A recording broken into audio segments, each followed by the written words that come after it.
Du journal Sénégal Afrique, mesdames et messieurs, soyez les bienvenus au sommaire de cette édition. Des violents affrontements ont éclaté ce matin à Chirunga, territoire du Kabare, au sud Kivu, entre les éléments Ouazalendo et les rebelles du M23. Des sources locales rapportent qu'au moins 5 civils ont été tués lundi dernier. Un reportage assuré au début de ce journal. Après avoir rencontré le président rwandais Paul Kagame, l'ancien président du Nigeria, facilitateur des unions pour résoudre le conflit dans l'est de la RDC, a rencontré aussi le président Félix Tshisekedi à la cité de l'Union africaine. Un reportage complet de cette rencontre à suivre dans ce journal. Et enfin, le lieutenant général Jean-Pierre Kassongo Kabouki, commandant du service national, a remis 700 bacs pupitres à l'université de Kinshasa Unikune. Ces bancs ont été fabriqués par d'anciens Koulouna dans le cadre d'un programme de réinsertion sociale. Un reportage complet à la fin de ce journal. Mesdames et messieurs, voilà tout pour les titres.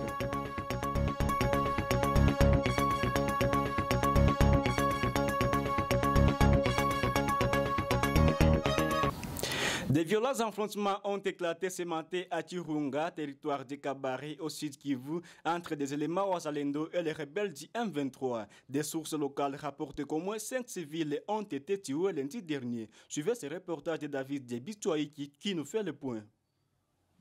Depuis la matinée, des violents affrontements opposent à nouveau des éléments Ouazalendo aux rebelles de l'AFC M23 dans la localité de Chirunga, territoire de Kabare, au sud Kivu. Selon des sources locales, les combats ont débuté et se poursuivent avec intensité. Lundi dernier, au moins 5 civils ont été tués dans la zone et les activités économiques sont totalement paralysées. Aucune circulation n'est possible, accentuant l'isolement de la population. La reprise des hostilités a sémé la panique dans la commune voisine de Bagira à Bukavu. Les habitants sont terrifiés par les tirs nourris d'armes lourdes et légères qui résonnent dans la région. Les écoles sont restées fermées mardi, de nombreux élèves ayant préféré rentrer chez eux face à l'insécurité grandissante. Des témoignages recueillis sur place indiquent que les rebelles de l'AFC M23 ont réussi à repousser les positions de Ouazalendo en direction de Bouchouira. La situation sur les terrains reste extrêmement volatile. Pour rappel, l'armée régulière congolaise avait accusé dimanche dernier les rebelles de l'AFC M23 d'avoir exécuté 17 civils dans les territoires de Walungu, exacerbant les tensions déjà vives dans la région. Des coups de feu ont éclaté ce matin à Kachebere dans le territoire de Walikale alors que Caritas Développement distribuait de l'aide humanitaire. Les tirs provenant des Katoli à proximité de l'agglomération de Kachebere ont surpris les bénéficiaires et les agents humanitaires. Reportage. Ce matin, alors que Caritas Développement procédait à la distribution d'une assistance humanitaire vitale à Kachebere, dans l'aire de santé de Machumbi à Walikale, l'opération a été brutalement interrompue par des tirs nourris provenant de la zone des Katoli à proximité immédiate de l'agglomération. Selon des sources coutumières locales, c'est la panique générale qui a suivi au site de l'Institut Ouaminifu, choisi pour la distribution. Les tirs auraient été déclenchés par le mouvement d'action pour le changement, une milice Ouazalendo active dans la région. Ces filles en sauf que peu témoignent un cadre de base encore sous le choc. Plusieurs personnes ont perdu le bien qu'elles venaient de recevoir et d'autres ont été blessées dans la débandade. L'incident a eu lieu le jour du marché des Kachebere, aggravant la situation. De nombreux commerçants ont également perdu leurs marchandises dans la fuite. Contacté, le mouvement d'action pour le changement a confirmé que ces éléments en patrouille avaient tiré du côté du versant sud de la colline Kassopo qui surplombe Kachebere. Ils affirment avoir répondu aux tirs des rebelles de l'AFC M23 qui auraient ouvert le feu en premier. Après une période d'accalmie, l'activité humanitaire a pu reprendre à Kachebere, mais l'incident laissant derrière lui une population traumatisée et une distribution d'aide perturbée. Au sud Kivu, l'ancien président de la République démocratique du Congo, Joseph Kabila, a débuté ce mercredi à Bukavu une série de consultations avec de différentes couches sociales de la région. Suivez ce reportage pour en savoir plus. Ce sont là les premières images de l'ancien président de la République démocratique du Congo, Joseph Kabila, dans son domaine des Hongo, à la lisière du territoire de Kabare, ce mercredi 25 juin 2025, depuis l'annonce de sa présence à Bukavu, au sud Kivu, en début de semaine. Vêtu à l'anglaise, visage grave et rassurant, Joseph Kabila démarre ses consultations avec les forces vives et sociales du Sud Kivu pour dégager des pistes de solutions en vue de sortir le pays de la crise, surtout dans sa partie est. Autorité traditionnelle, représentant de la jeunesse dans toute sa diversité, mouvement citoyen, le Barza intercommunautaire et la Fédération d'entreprises du Congo, FEC, section Sud Kivu, ont été reçus par le Raïs. C'est ainsi le second round de cette démarche patriotique débutée à Goma il y a un peu plus d'un mois. La paix, rien que la paix dans l'est de la RDC, c'était le seul point sur la table de Joseph Kabila, qui s'est longuement apaisanti sur ces 12 propositions faites au peuple congolais pour mettre un terme à la crise en résolvant ses causes profondes. Nous sommes satisfaits parce qu'en fait, nous lui avons fait des propositions pour que la paix puisse revenir le plus rapidement possible dans notre pays. Nous avons aussi félicité du fait qu'en tant Congolais,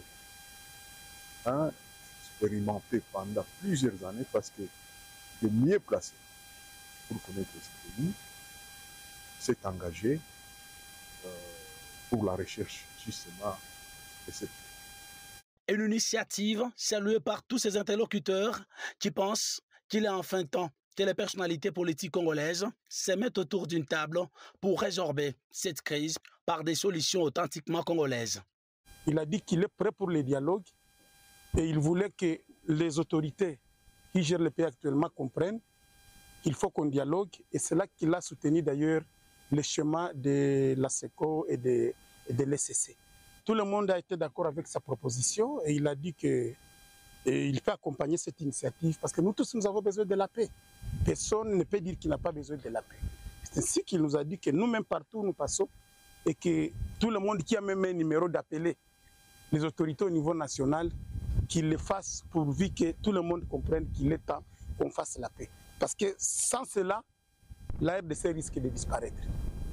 Au pouvoir de 2001 à 2019, Joseph Kabila était parvenu à réunifier le pays, alors divisé, en initiant notamment le dialogue intercongolais de Sound City entre 2002 et 2003. L'expert belgo-congolais Jean-Jacques Wondo a dénoncé ce mercredi devant le Parlement européen les conditions inhumaines de sa détention en RDC et les dérives d'un système judiciaire pris en otage par la politique. Cette déclaration intervient 4 mois après sa libération. Devant les parlements européens, l'expert belgo-congolais Jean-Jacques Wondo a témoigné mercredi des conditions inhumaines de sa détention en République démocratique du Congo et des dérives d'un système judiciaire qu'il décrit comme prise en otage par la politique. Son intervention survient 4 mois après sa libération, intervenue grâce à une forte mobilisation. Condamné à mort en septembre 2024 pour son rôle présumé dans une tentative de coup d'État, une accusation qu'il conteste fermement, Wondo a finalement été libéré en février 2025. Cette libération a été le fruit d'une intense mobilisation politique, diplomatique et citoyenne, notamment en Belgique où son cas a suscité une vive émotion.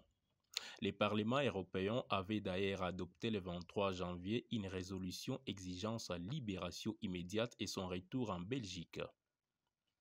Face aux 0 députés réunis à Bruxelles, Wondo a livré un reçu poignard de ses plus de 8 mois de détention dans des geôles militaires totalitaires. Il a dénoncé des privations de liberté, de dignité, des soins médicaux et des communications, décrivant une expérience vivant à broyer l'individu selon les termes du sociologue américain Erving Goffman dont il s'est inspiré. J'étais devenu l'objet d'un acharnement diabolique, d'une justice oppressive, a-t-il déclaré avec émotion. Il a insisté sur les irrégularités et les manques de preuves crédibles qui ont attaché son procès, des points déjà soulevés par la résolution du Parlement européen. L'expert a exprimé sa profonde gratitude envers les institutions européennes, soulignant que leur action avait brisé le silence de l'enfermement et rétabli sa dignité. Ce que vous m'avez rendu va bien au-delà de ma personne, a-t-il affirmé. Vous avez rappelé au monde que la liberté n'est pas négociable. Au-delà de son propre camp, Wondo s'est engagé à poursuivre son combat pour les droits humains en RDC. Il a souligné que la situation qu'il a vécue continue d'écraser des milliers d'hommes et de femmes dans son pays natal et qu'il se sent investi d'une mission pour les défendre. Dans la capitale Kinshasa, l'ancien président du Nigeria, Olusegun Obasanjo, facilitateur désigné par la CIA et la SADC pour résoudre les conflits dans l'Est de la RDC, poursuit ses efforts de médiation. Après sa rencontre les mardis à Kigali avec le président rwandais Paul Kagame, il s'est entretenu ce mercredi avec le président Félix Antoine Tshisekedi à la Cité de l'Union africaine. Ce mercredi, à la Cité de l'Union africaine, le président Félix Tshisekedi a rencontré l'ancien président du Nigeria, Olusegun Obasanjo, facilitateur désigné par la communauté de l'Afrique de l'Est et la communauté de développement de l'Afrique australe, pour contribuer à la résolution du conflit armé qui ravage l'Est de la République démocratique du Congo. Après un entretien de près de 2 heures, le ministère de retour d'une mission au Rwanda a précisé l'objectif de sa tournée régionale. Nous explorons toutes les pistes pour apaiser les tensions entre le Rwanda et la RDC et éviter toute confrontation militaire et violence, a-t-il déclaré. Les discussions que j'ai eues avec mes 2 frères, le président du Rwanda et de la RDC, progressent dans la bonne direction. M. Obasanjo a ensuite annoncé la prochaine étape de sa mission, le Togo. Nous disposons d'un médiateur nommé par l'Union africaine en la personne de Fournian Sibé, président togolais, a-t-il expliqué. Je me rendrai à Lomé pour lui rendre compte de mes démarches et discuter des prochaines étapes vers une paix durable dans la région. L'ancien président nigérien a également souligné qu'il prenait acte et appréciait toutes les initiatives de paix en cours, qu'elles émanent des États-Unis d'Amérique ou du Qatar. Pour rappel, lors de leur 2e sommet conjoint du 24 mars dernier, en présence du président Félix Tshisekedi, l'EAC et la SADC ont désigné 5 anciens chefs d'État africains comme facilitateurs régionaux pour la résolution de la crise sécuritaire dans l'Est de la RDC. Monseigneur Dieudonné Ourigui, évêque du diocèse de Bunia, a lancé un appel solennel à la paix à l'occasion de la messe célébrée ce 20 d'épiscopat à la cathédrale Moudi Maria. Il a exhorté les fidèles et les autorités à mettre fin aux violences qui ravagent la province de l'Ituri et plongent sa population dans la misère. Reportage. 20 ans d'épiscopat pour Monseigneur Dieudonné Ourigui, l'évêque de Bunia. Un anniversaire célébré le mardi à la cathédrale Moudi Maria, mais surtout une occasion solennelle de lancer un appel pressant à la paix. Face aux fidèles et aux autorités, l'évêque a rappelé l'urgence de mettre fin aux violences armées qui ravagent la province de l'Ituri et plongent sa population dans la misère. Dans son homélie, Monseigneur Ourigui a puisé dans ses 2 décennies d'expérience pastorale pour souligner l'importance cruciale de la paix et du pardon. Un message fort adressé à une population meurtrie par des années de conflit.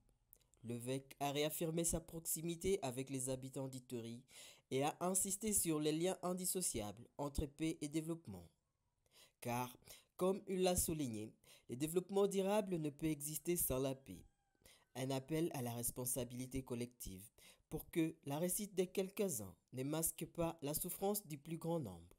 Un message d'espoir et d'engagement porté par Monseigneur Ourigui pour un avenir meilleur à Ituri. Quelques jours après la signature des nouveaux protocoles d'accord pour la coordination des opérations conjointes FARDC-UPDF, les réactions se multiplient. Ces protocoles visent à lutter contre les rebelles des ADF et leurs alliés qui sévissent depuis des années au Nord Kivu. Reportage. Quelques jours après la signature des nouveaux protocoles d'accord visant à coordonner les opérations conjointes des FARDC, Forces armées de la République démocratique du Congo, et de l'UPDF, Forces de défense du peuple ougandais, les réactions se multiplient. L'objectif, lutter contre les rebelles des alliés démocratiques et forces EDF et leurs alliés, qui sèment la terreur depuis des années dans la province du Nord Kivu, à l'est de la République démocratique du Congo. La nouvelle société civile congolaise du territoire de Lubero a exprimé son point de vue lors d'une interview ce mercredi. Selon la nouvelle société civile congolaise, les EDF, affaiblis dans la région de Beni, cherchent à se retrancher à Bapere et Baswaga. La même stratégie militaire qui a porté ses fruits à Beni contre les EDF doit être déployé à Lubero, notamment à Baswaga et Bapere, où l'ennemi serait plus. À Beni, on observe une accalmie dans plusieurs villages autrefois occupés par les EDF. Depuis l'arrivée des l'UPDF et le début des opérations conjointes FARDC-UPDF, la population respire et reprend ses activités. Ce nouveau protocole d'accord est encourageant, a déclaré Kakule Mukekulu, coordonnateur de la nouvelle société civile congolaise à Lubero. Il souligne par ailleurs que la présence des forces conjointes FARDC-UPDF a été bien accueillie par la population meurtrie. Nous avons constaté l'arrivée des éléments de la coalition FARDC-UPDF vers Vuyinga et Muhangi. La population salue cette présence et est prête à collaborer. J'appelle la population à soutenir cette force, notamment en signalant tout mouvement suspect dans la brousse et dans les agglomérations, afin de permettre aux services de sécurité d'intervenir rapidement, a-t-il insisté. Ce nouveau protocole d'accord vise à renforcer la coordination des opérations FARDC-UPDF sur les terrains au Nord Kivu, notamment à Beni, Irumu, Mambasa, Lubero, Djougou et leurs environs. Sa signature a eu lieu lors de la visite à Kinshasa d'une délégation de l'état-major des forces armées ougandaises UPDF, conduite par son chef, le général Muhoozi Kainerugaba. Et pour finir cette édition du journal, le lieutenant général Jean-Pierre Kassongo Kabouik, commandant du service national, a remis 700 bancs pupitres à l'université de Kinshasa Unikune. Ces bancs ont été fabriqués par d'anciens Koulouna dans le cadre d'un programme de réinsertion sociale. Reportage. Mercredi 25 juin 2025 à la colline inspirée. Des bâtisseurs, avec à leur tête le lieutenant général Jean-Pierre Kassongo Kabouik, sont venus réaliser une promesse faite le 31 mai 2024, celle d'ajouter d'autres bancs aux 500 remis ce jour-là. Aujourd'hui, c'est 700 bancs qui ont été réceptionnés. Ce deuxième lot fait le bonheur du recteur de l'Unikine. Il a exprimé un sentiment de reconnaissance au chef de l'État, Félix-Antoine Tshisekedi, ce à plus d'un titre. Aujourd'hui, l'université de Kinshasa est heureuse de recevoir ce deuxième lot de bancs, ce qui va améliorer qualitativement la qualité de l'enseignement que nous dispensons. Aujourd'hui, à travers le service national, il y a lieu que les étudiants parlent du président de la République, voient les œuvres palpables du président de la République. Et ceci participe même à une injonction de la Constitution qui impose que la répartition de la richesse nationale soit équitable. Donc, pour un étudiant, il n'a pas de salaire à obtenir. Il a besoin de bénéficier de la richesse du pays à travers, par exemple, les conditions d'études adéquates. Il en sera de même de la part des étudiants de cet alma mater. En tout cas, nos impressions sont bonnes, dans le sens où ça favorise quand même nos différentes conditions de vie ici à l'université de Kinshasa. Surtout, nous avions une pathologie intense en termes d'effectifs. Vous savez que l'Unikine regorge plus de 30 000 étudiants et il y a certains étudiants qui sont à l'extérieur qui sont dans l'obligation de louer les chaises. Mais grâce à cette initiative, en tout cas, j'espère qu'il y aura vraiment une performance à ce qui concerne les études pour nous, étudiants. Nous remercions énormément M. le Président de la République pour son soutien manifesté ici pour nous, les étudiants de l'Université de Kinshasa. Pourquoi pas aussi particulièrement au commandant de service national pour ces dons des bancs octroyés ici. Au banc pour améliorer la qualité d'apprentissage des étudiants au regard de nombreux projets qu'il compte mettre en œuvre, le service national, par le biais du lieutenant général Jean-Pierre Kassongo Kabouik, annonce l'élargissement de sa collaboration avec les universités et instituts supérieurs du pays. Nous avons des étudiants qui sont venus de l'Université pédagogique nationale, très prochainement ceux de l'Université de Mbuji-Mayi et prochainement ceux de l'Université de Kinshasa et bien d'autres universités. Vous savez, le service national seul ne peut rien faire. Nous avons besoin de l'intelligence des cadres du pays. Nous avons besoin que tout le monde mette la main à la pâte, parce que la mission du service national, c'est d'encadrer la jeunesse pour la reconstruction et le développement du pays.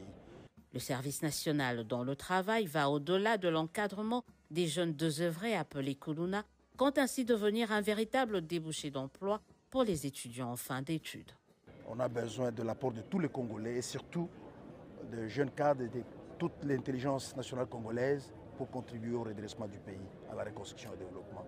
C'est la raison principalement pour laquelle nous allons souhaiter la bienvenue aux étudiants des universités pour qu'ils viennent travailler avec nous, qu'ils viennent vivre l'expérience et qu'ils viennent aussi apporter leur pierre à l'édifice de la nation congolaise. En attendant, ce service, bras séculier du développement du pays amorcé par le président de la République, n'exclut pas de revenir à nouveau à l'université de Kinshasa.